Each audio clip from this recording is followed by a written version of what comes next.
कराची में कुत्ते के काटने से जख्मी होने वाले एक और नौजवान दम तोड़ गया। नूरियाबाद का रिहायशी 18 साल ज़हूर जिन्ना अस्पताल में जेर इलाज था। रवां साल सिंध में रेबीज से जाँ बहक अफराद की तादाद अब 22 हो गई है। इसी पर बात करते हैं, हमारे साथ मौजूद है इब्राहिम रिंद। इब्राहिम, बताइएगा कब से जेर इलाज था?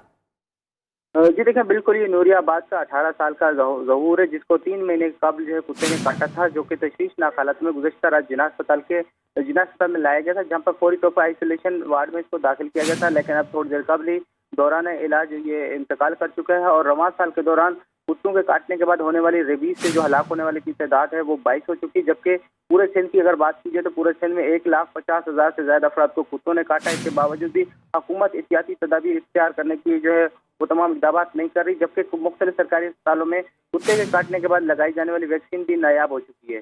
जी जी इब्राहिम, ये भी बताएगा लवाहिकीन का क्या बताना है कि उसको लगा दिया गया था, बर वक्त वैक्सीन लगा दी गई थी? जी देखिए, जो इंतजामिया का यही कहना है कि इनको आगाही नहीं थी। जैसे इसको कुत्ते ने काटा तो इन्होंने जो वो देसी टोटके इस्तेमाल किए थे, लेकिन वो किसी किस्म के कारआमद साबित नहीं हुए थे। और जब ये तशवीशनाक हालत में आया और हालत इसकी इंतहाई ठीक बिगड़ है, चुकी थी तो बहुत शुक्रिया इब्राहिम रिंद, आप हमें अपडेट कर रहे थे।